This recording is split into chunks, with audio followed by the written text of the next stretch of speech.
Hello, everybody. Welcome to Sober Stories. I'm Romain, a wellbeing and mental health and recovery coach. And I am absolutely delighted today to welcome the wonderful Kat Bailey to Sober Stories. Welcome, Kat. Kat has been working in the music industry and publicity for the last 2 decades. Kat started her musical career at the legendary Hard to Find Records. She has worked for Most Wanted Global, Checkin, and is now the founder and director of the fabulous Mother Lode PR. Kat has worked with some of the most prevalent names in the dance music industry and is known as one of the first truly global publicists in the dance music genre. I'm so stoked you're here. Thank you for joining us. Firstly, what are your pronouns, Kat? She, her.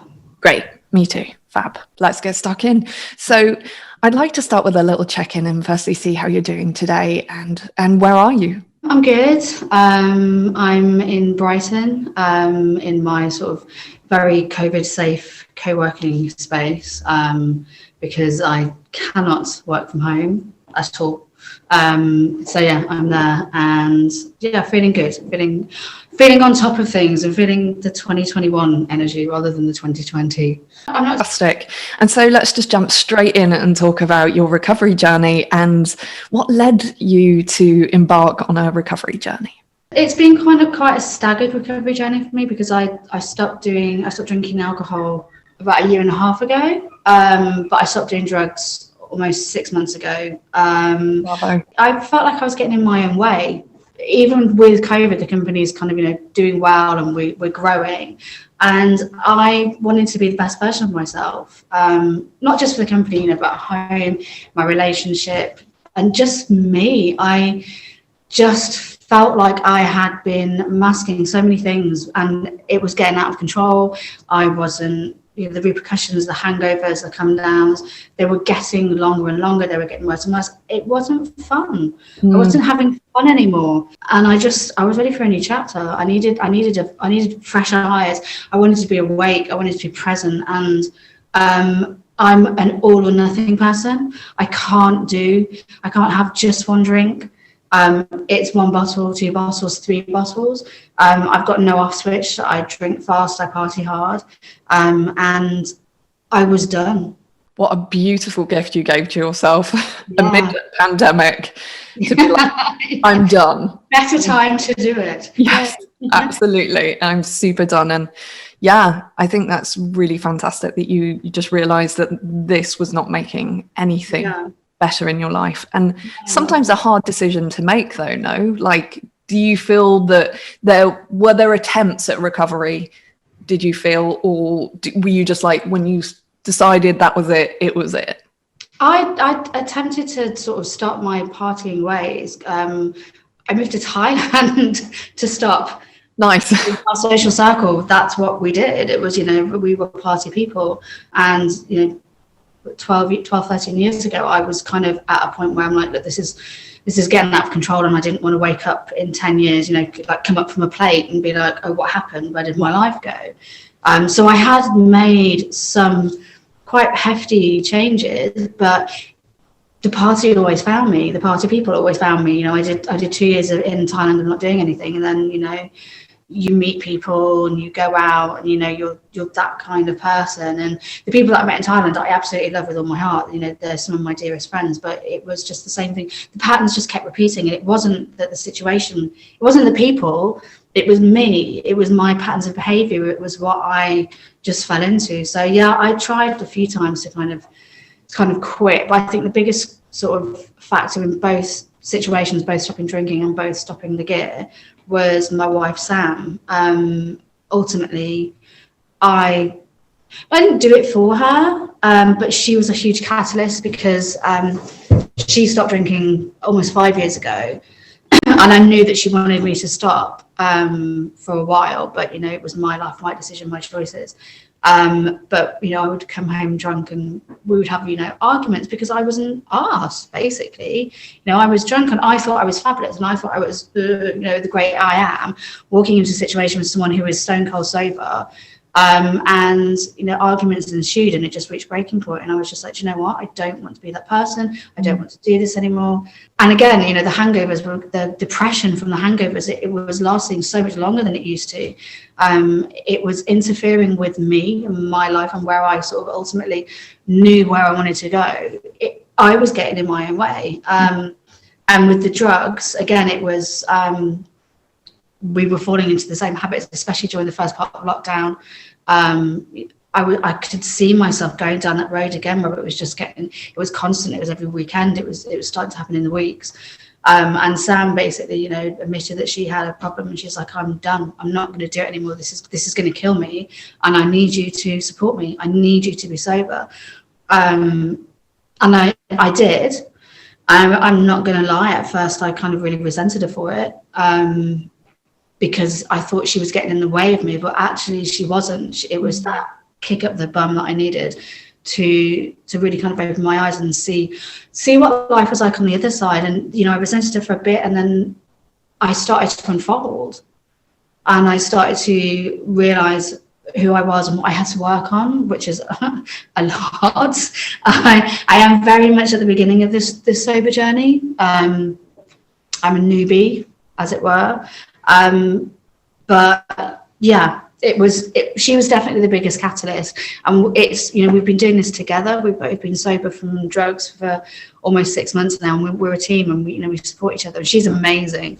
I don't think I could do it without her, and I don't think I would have done it without her. Maybe further down the line I would have done, but now I wish I'd done it sooner, because life is so much more fabulous on the other side, and I didn't think it would be.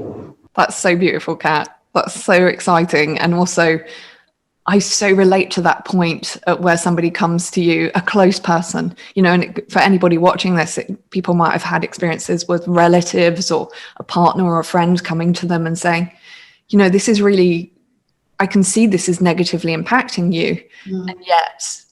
And I need you not to be like that person in my life who is just bringing shit down. Will you stop?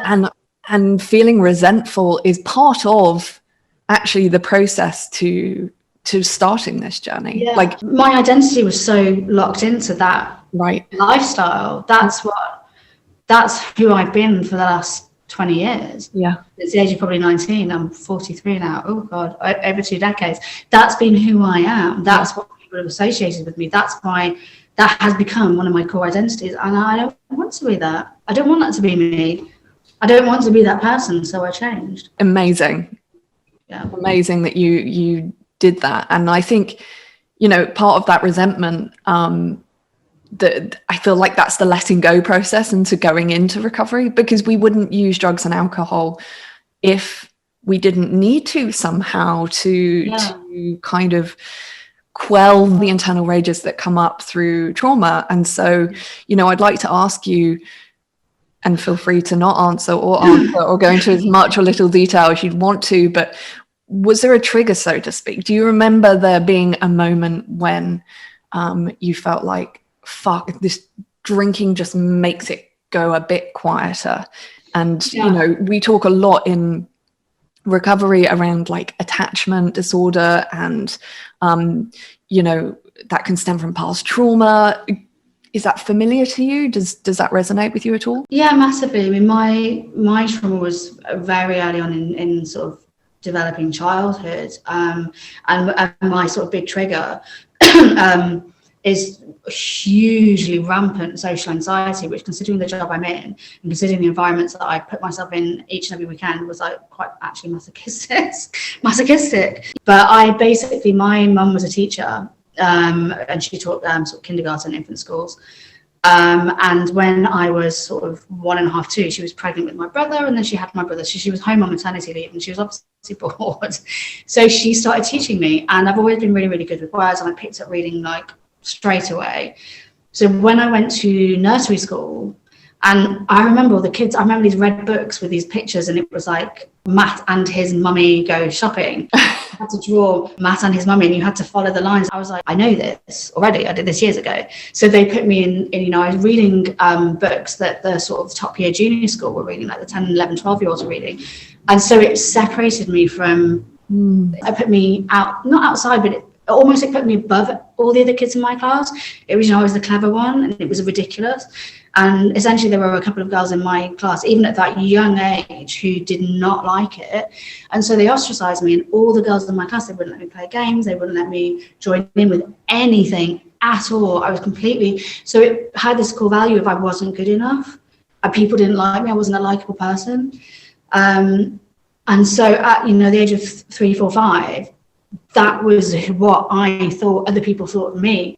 So when I moved schools, and I went to quite an academic school, and I almost sort of forgot about it. And then I guess, puberty kicks in, you're a teenager, and you become, I became very self-aware, and I was very self-conscious, and I was very shy, and I was very internal, and I kept myself to myself. But I was having to go to school, and I was having to, mix with people, and I wasn't unpopular. I had friends, on the outside looking in, you wouldn't have thought anything was a problem. But I would walk past, the sixth form common room, and I would dread it. I would assume that everybody was talking about me.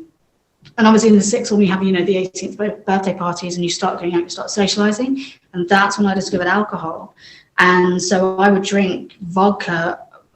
I would be hammered, because it stopped me thinking, and it stopped me being self-aware, and I could, you lose your inhibitions. And I had so many inhibitions sort of sitting on me, and the alcohol just pushed me through, and I exploded, and I would go on the dance floor, and I, life and soul of the party, whatever.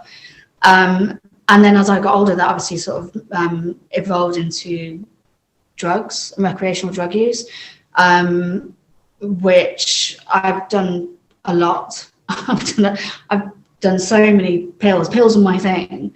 And I would go out on the gay scene in Birmingham, and the gay scene in itself is very drug orientated. So I sort of found my niche, and I found my friends, I found my family, I found my tribe. And we were really heavy drug users. When you were in it at the time, you're like, but in the fabulous way, and we're fabulous.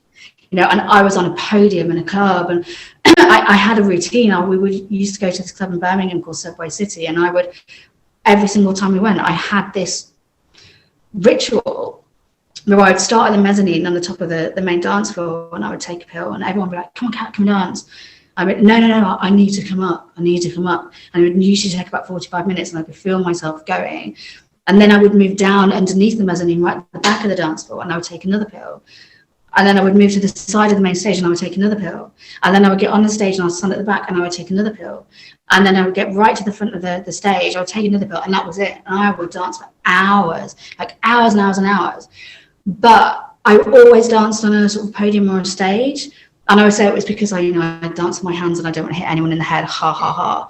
But actually looking back on it, what I think it was is I was, even though I was part of it and I felt included, I was still separate, because I was protecting myself, so that nobody could come and, take me back to that place where I felt all those years ago. And I wouldn't talk to people in clubs. I would only talk to the people that I knew, but it wasn't because I was rude or standoffish, or it was because I was scared. So, yeah. Wow. Yeah. And I think so many people who work in dance music find a way to kind of be present with their social anxiety, right? So, it wasn't enough for me just to go to a club. I needed a job, Yeah. or I needed like a special little task, because that was the way I managed my anxiety. I didn't know that at the time. And it sounds like you found that in kind of how you were able to dance and get free, and then working in PR and, I didn't intentionally, work in dance music, but I moved to Birmingham to go clubbing because all my friends were there, and to go clubbing and to be part of that scene. And I happened to walk into a record store, which was hard to find records. And I was just like, oh, this is cool. I'm gonna get a part-time job here. And then I ended up with a full-time job. And that's how I got started in the sort of music industry. But it wasn't, none of it was ever intentional, but it was, I loved the music. I loved the music, and I loved being in the club, and I loved that feeling. And and losing myself. And part of that process was taking the drugs to do it, because at that time, I wasn't confident enough to do it without drugs. And when do you feel that like the switch happened from recreational into, as you talked about it, getting out of hand? The first time it happened, I remember, exactly where I was and who was there, and it was at my house when I lived in London. And that summer had been a phenomenal. I mean, it was just the wildest summer. We partied every weekend, Thursday, Friday, Saturday, Sunday. We were either at Sam's house in Clapham, or we were at my house in Streatham, and it was, it was a beautiful summer. So the doors were open. We were partying outside. We were partying inside. We were like, people were lying all around. People were dancing. The tunes were on. The decks were on. I just remember sort of, I think I was lying on the sofa. I might have even actually been lying on the floor. And I remember thinking, in 10 years time, if I, look up and I'm still doing the same thing, I'm going to have wasted my life. I want more. I just think it was just something that just clicked in me. It was like, I love this and I love these people to death, but I need more. I'm stuck. I'm doing the same thing. It's become a habit. I'm just doing the same thing over and over and over again, every single weekend. And I've been doing it for the last 10 years in one location or another. And sort of a few months before that, my friend Dale had gone traveling in Asia. And I remember distinctly, he put this picture of Maya Bay, the beach and the beach. He put it on Facebook, and I remember looking at it. And at that time, I was partying all the time, so I wasn't in the best headspace. I was messing up at work, and I wasn't being the best that I could be for myself, but also for the company that I work for, which wasn't fair. But I was getting up in the morning, and I was 6:30 and getting on the tube and getting on the train and chugging coffees to wake myself up, and then going through I was going through the motions of life. And I remember looking at that picture and just thinking, why am I not there? Why am I not waking up to that? Why am I waking up to this? I have one life. And if I don't do something extraordinary with it, I'm going to wake up when I'm, 70, 80, 90 and just think, well, that was a waste. Right. So I just thought, no, that's it. I'm done. So I quit my job. I remember handing in my letter of resignation to Jonathan, and we'd run out of black ink in the printer. So it was printed in pink. He's amazing. He was really cool about everything, and I just said, he knew what was going on, I think, with me at the time. And I'd been seeing Sam for 3 months at the point when I said I was going, and she's like, I'm coming with you. So we booked a one-way ticket, didn't plan anything at all, just absolutely on a wing and a prayer, and went to Thailand. And that was my first try at sort of disassociating from drugs, because ultimately it boiled down to, I either had to ditch my friends because everybody was in the same, life mode as I was, or I had to move away from them to give myself a shot. And I didn't want to lose my friends. I love them. They're the most amazing people that you could hope to be friends with, and they're all so spectacular. So yeah, I moved. Geographical, as we sometimes call it. Yeah. But there we go. We take ourselves with us, don't we? That's exactly right. I thought I was making a fresh start, and I didn't. I just moved me. Yeah. And me was still there. I just hadn't figured out that I really needed to deal with it. And that was another 10 years in the making, to be completely honest. Yeah. And what a choice, Thailand. I've known a couple of friends who are like, I'm going to Thailand to get clean. And I'm like, what are you doing? Yeah. No. Why are you going to Thailand? Yeah, worst place possible, but beautiful place. So yeah. Right. You're getting a tan while you're there. Yeah, in your sort of like gurney come down, you're like, at least there's sunshine. I've got a fresh coconut to re-imbibe myself. Not that I can feel it, but I'm definitely in the sun. I so relate to that. I mean, hence living in Paris, like I moved everything, and within 2 weeks of being here, I was up to my old tricks, Yeah. And I was like, fuck, I definitely was sure that this time it was England that was the problem. And I'd already gone to Germany. I'd already lived in Australia, Thailand, Greece, and kind of done the circuit of countries to rescue me. And I was like, it's just because I haven't found Paris. And then, it was like, no, here we go again. Yep. Turns out Paris not even Paris can save you, darling. Or Thailand. So what would you say that you do kind of on the regular to keep your recovery in check, as it were? Do you have a day count, a week count? How do you keep tally of it? I don't do a lot of things. I know it's going to sound awful. I don't do a lot of things to help myself, but I get on with it. I'm quite a sort of practical person in that sense. It's like, right, that's done. And now that's it, I'm not doing it anymore. So I know the date that I stopped drinking, and I know the date that I stopped doing drugs. So every year it's like, okay, cool, that's a year under my belt, or, you know, the next month it'll be 6 months I'm not doing drugs, and that's cool. I had a slip up with alcohol when I was in Japan working on a festival, and that was, again, my social anxiety kicked in. But I didn't berate myself over it. It happened. Nice. I know why it happened. I'm not going to do it again. And I think I maybe needed to sort of have that, you know, you're not fixed. You know, those things are there. So I think more for me, it's not kind of marking dates, it's sort of working on myself. And again, like I said, you know, I'm still new to this. It's, you know, I've been sober from alcohol for 18 months, but the drugs were still there. So really, my sort of complete sobriety date is sort of 5 and a bit months ago.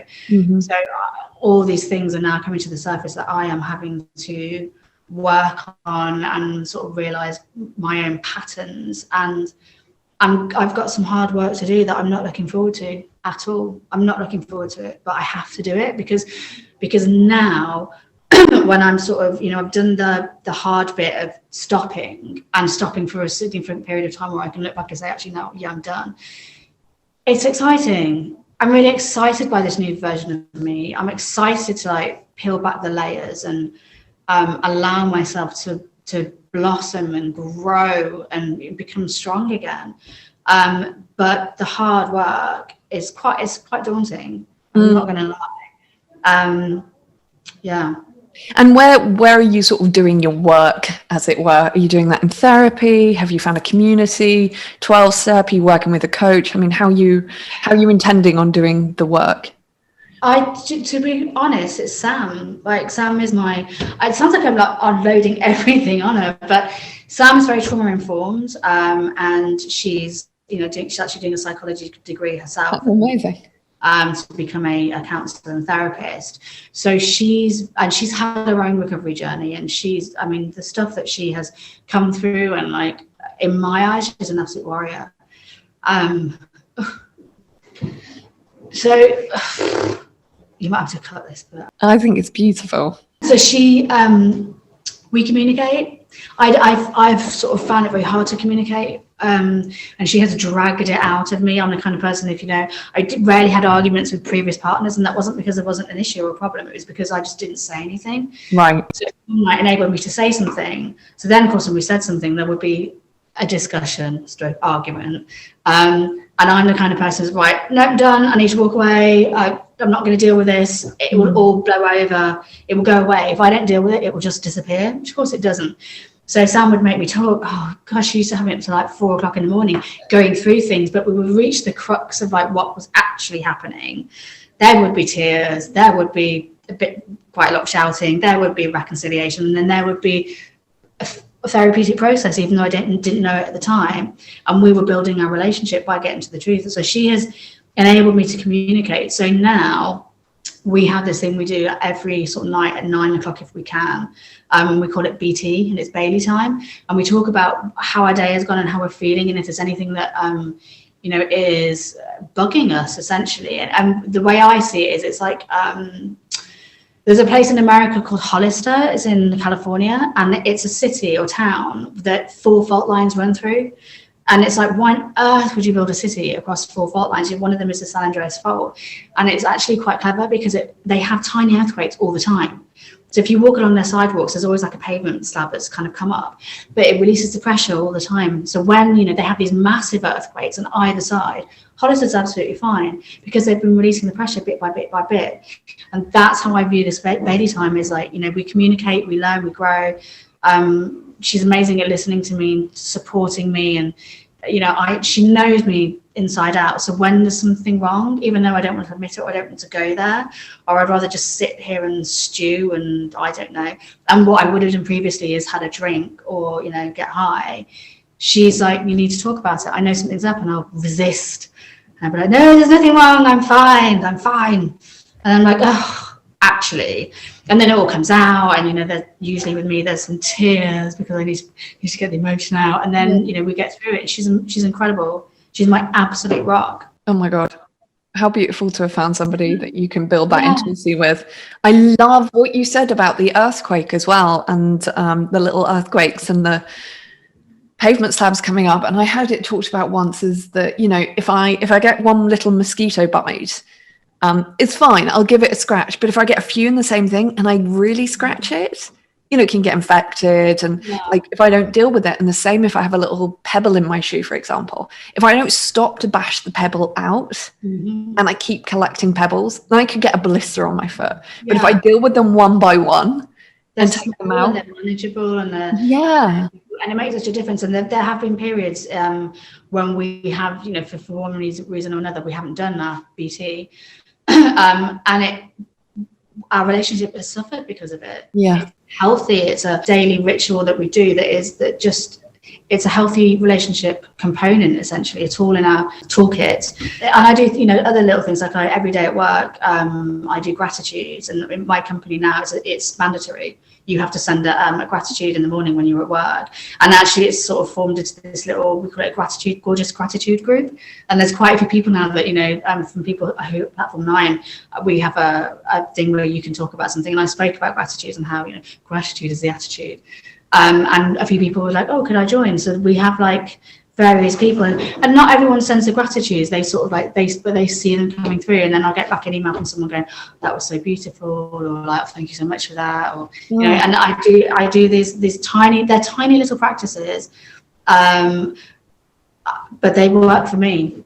That's so beautiful. Gratitude is an excellent tool, and what I love about gratitude more than anything is that there's a difference between gratitude and happiness, which I think people often misunderstand. Gratitude doesn't mean you have to be kind of like Pollyanna in your everything's amazing and wonderful, you know, because we all know those people, and we're just like, oh, can we just come down to earth for a moment, please? I don't, because I am one of those people sometimes. No, I am very optimistic. No, but optimism, happiness, and gratitude, I think they're all very different things, and I think we need to be careful about, like, gratitude is like a cultivation of definitely fulfillments and joy. You know, I do a gratitude list every day, and when I write things that I'm grateful for, I have to be careful not to just broad brush stroke. You know, what I'll do is I'll say, I'm really grateful for the change I can see, for example, in my relationship and how we're now communicating as opposed to 6 years ago. And I love what you say about how you and Sam build intimacy and communicate that way. And one of my favorite, shout out Tara Browick, I absolutely love her.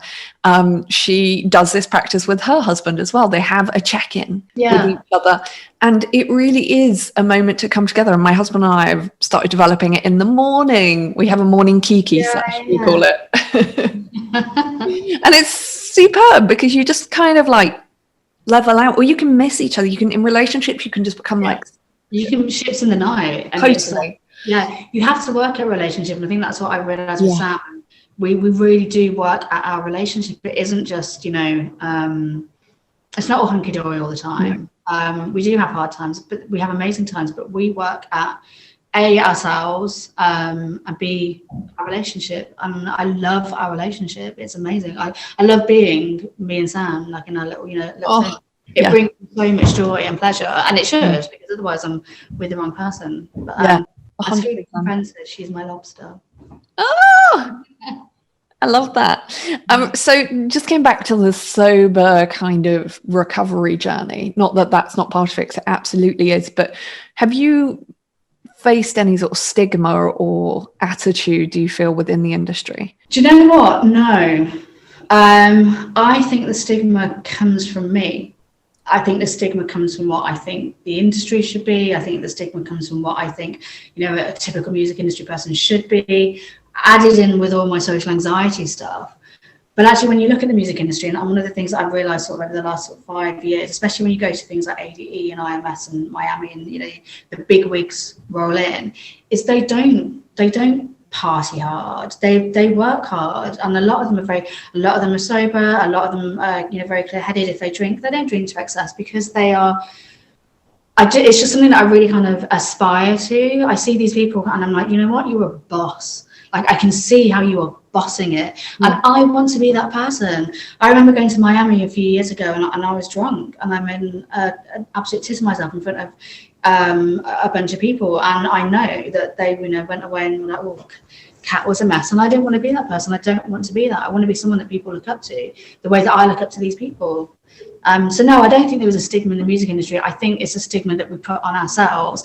And I think once you take that away, nobody's mad at you in a club if you don't have a drink or water. No one goes away and goes, oh, did you see Cat on the water? Oh, my days. There's a really wicked tune coming on, and they're like, nobody's interested. And that's one of the things I think when you have social anxiety, it's almost narcissistic, because you think everyone's talking about you, think everyone's looking at you, you're so self-aware that you think everyone else is aware of you as well. And actually, they're really not. Yeah, no one gives a fuck. Yeah, you are not the center of their universe in any way, shape, or form. They've got their own stuff going on. So, yeah, I think it's definitely sort of self-imposed. It was for me. And I think with anybody suffering with social anxiety, I think it's quite a relief to hear that. It's like if anybody's self-consumed with their own stuff, it's everybody right now, because there's so much going on in the world that everyone's processing. No one gives a fuck if you're not thinking. They really, really, really, really don't. Like, the only person that's thinking about you right now, apart from maybe your boyfriend or your girlfriend or whatever, is you. That's it. Everyone else has got their own shit going on, and like, it's refreshing and maybe even breaking to realize that you're not the center of the world. You're the center of your world, and that's absolutely fine. But that's as far as it goes. Yeah, 100%. And finally, what advice would you give to others on their sober journey if they were looking to embark on one? Don't be afraid. Don't be afraid. It is one of the most exciting, phenomenal, fabulous, self-fulfilling things that you can possibly do. And it looks daunting when you're at the bottom of the hill and you're, can I do this? Do I even want to do this? Give yourself a shot, because when you come on the other side and when you finally meet the real you, and it will take a lot of work, and there's stuff that you need to work through. Normally things have happened to you that you need to process and shed. But that's not you, and that's not who you are. Who you are is an amazing person, a beautiful person with so much potential, and all that's happening is that this is just getting in your way, and all you need to do is just evolve, shed them, work through it, and you will come out the other side, and you will be, the one thing you'll think is, why didn't I do this earlier? Because when you realize how beautiful you are, it's an absolutely earth-shattering moment, and you'll never forget it. Ladies and gentlemen, Cat Bailey. Absolutely amazing. And I think what a great way to end this sober story, to talk about people being able to come home to their authentic self. It doesn't mean you become a selfish wanker. No. It means that we come back to like a form of ourselves before we were like, I need these things to survive in the world, and we push our true self down. And you are just such a fabulous example. Personally, I feel just immense gratitude to have met you in the last year and get to work with you, and this has been such a delight. Where can people find you? They can find me at www.the-motherlode.com, and it's Lode, Lode. Everyone always thinks it's LOAD. Nice one. Thank you, Kat.